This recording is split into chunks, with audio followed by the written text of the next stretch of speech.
Binili namin kagabi sa Fisher Mall. Hindi flavor. Ako, Mm. gusto ko kasi yung mocha pero kung bibili. Pero masarap din naman na yun. Ilan na lang yung slice pa. Ayan guys. Tingnan siya sa loob. Sige ako. Okay. Kain. Masarap siya guys. Cake ang texture niya. Tapos hindi nakakaumay. Kasi hindi sa sobrang matamis. Ayun, may ano sa loob. Pero okay yung lasa niya. Nababalance nitong outer layer yung lasa at tamis niya sa gitna. Yun guys. Magtutupi ako. Madaming tupiin plus na nilabhan kahapon. Magtupi muna ako.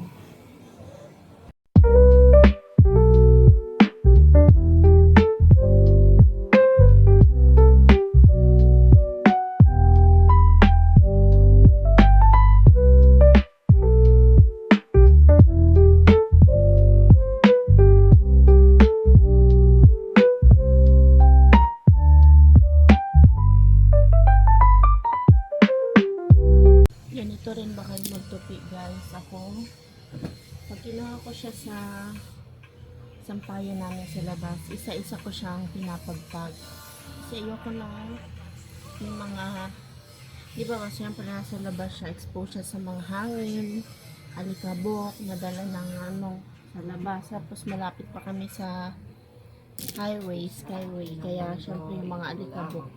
So, pinapagpag ko siya isa-isa sa labas pa lang sa terrace pa lang. Tapos dito sa loob, pag tinutupi ko na siya, papagpag ko pa rin siya para hindi gusot. Tapos ganyan ako pag nagmamadali ako guys, baliktad siya ha. Ganyan. Pero pag may time pa ako, yung mga damit, lahat yan, nakabaliktad talaga yan. Ginaganyan ko talaga siya para baliktad siya, para pag kukunin na lang nila sa damitan, nakaayos yan. Kasi ayoko na ang gulo-gulo ang pagtupi. Gusto ko kahit sa pagtupi ayos pa rin sila. Yan, nakaayos, lalo sa mga damit, para pag nilagay sa mga kanya-kanyang damitan, presentable siya tignan. Tapos hindi pa siya gusot. Kasi kung hahayaan nyo siyang ganyan, nakabaliktad, ang pangit tignan. Pero pag nagmamadali ako, ngayon Sabado, uwi namin ng Bulacan dapat ngayon. Pero sinabi ko sa asawa ko, huwag muna, pahinga muna kami. Kasi nga weekly ang biyahe, nakakapagod. Tapos mga bata may mga ubo-sipon para makapagpahinga kasi Monday may pasok. And malapit na exam nila. Tinatapos na nila yung mga isinend sa kanilang mga activity. Lalo to, malalaki yung mga damit ng panganay ko. Talagang ganyan ako magtupi.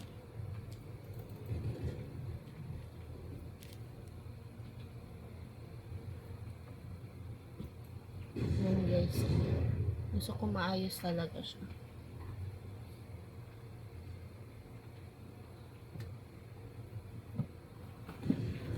Pero iba-iba naman tayo ng way ng pagtutupi, diba? Merong iba nga, basta tupi lang, okay na. Saka yun, kasi iba, parang hindi yung pakiramdam ko kapag hindi maayos yung pagkakatupi.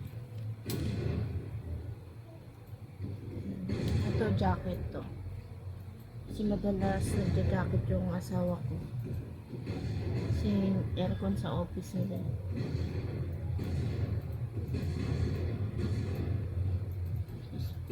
Nakaraan sunod na maulan.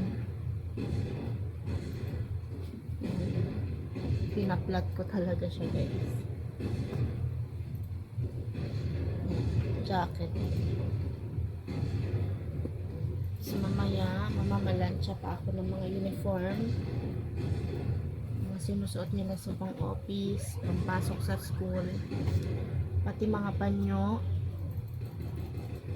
Pinaplansya ko din kasi ayoko nang gusot na gagamitin ng plancha. Ay, ang mga panyo nila. Kasi ako araw-araw din ako nagpapanyo.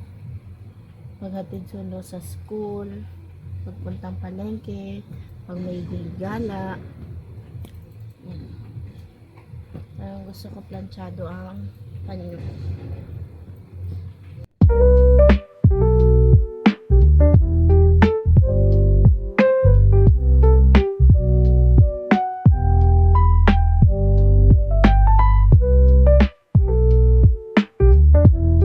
Sa brief, guys, ganito ako magtupi.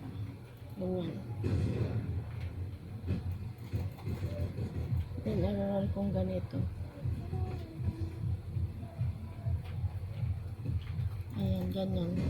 Para kahit maganda gulo-gulo siya sa lagayan, hindi siya naka-open.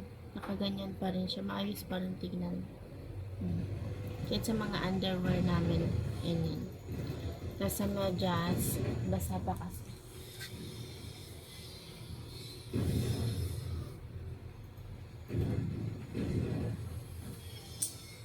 Ito. Pina-partner ko siya. Mahirap lang magano, lalo pag andahan yung medyas. Nahanapin mo yung ka-partner. Ayan. Naroroll ko siya ganun. Ayan. Para di rin magulo. Naka-arrange ang ganyan sa mga lagayan.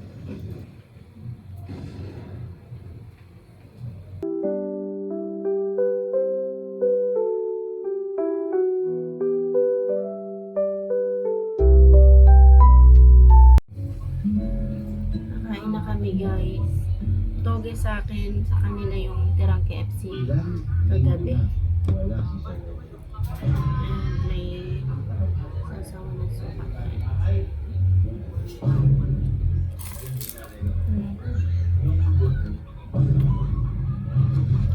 Kain, guys. Kain muna kami. Andun sa Sarah kumakain. Sa table na, tapos nanonood siya. Na isang linggo na palang Busy, oh. sa bahay.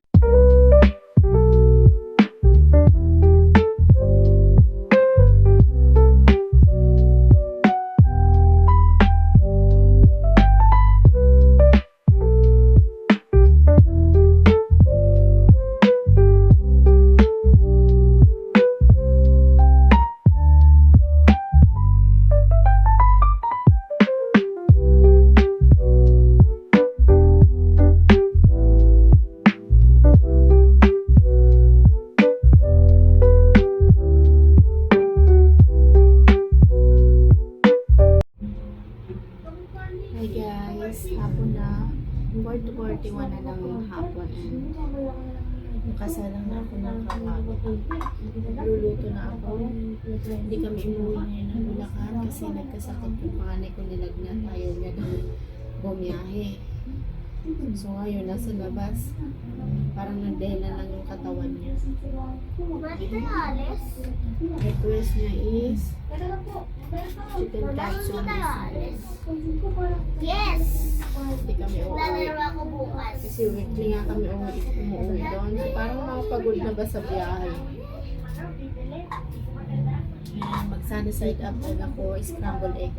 May boiled egg na ako doon. Hinalo ko doon sa rice cooker kanina nung nagsain.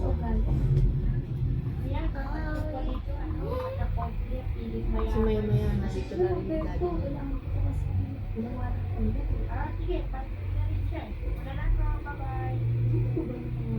Kagabi, may sakit na sama ng pakiramdam niya nung nag-call kami kagabi.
yung citizen po yan.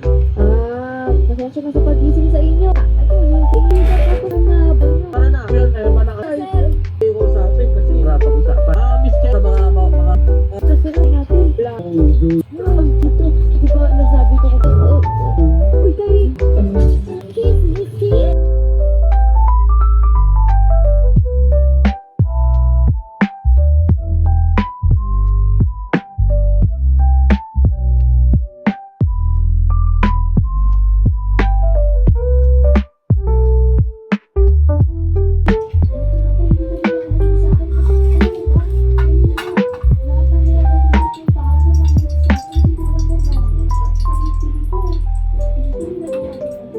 ako, feeling ko, di ba yung ba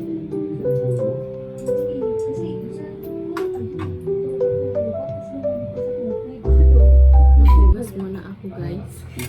Bukusin ko yung mga hugasin na yan.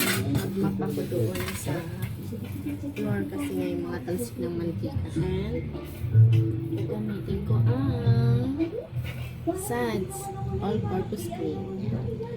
Pili kayo ng ganito guys. Sobrang laking tulong tulad nating mga nanay na nasa bahay lang, di ba?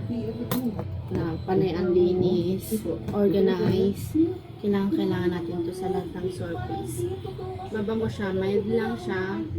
Hindi siya masakit sa ilong ha. And sobrang makakatulong siya sa mga para mapalinis natin yung mga surfaces. Balikan ko kayo mamaya.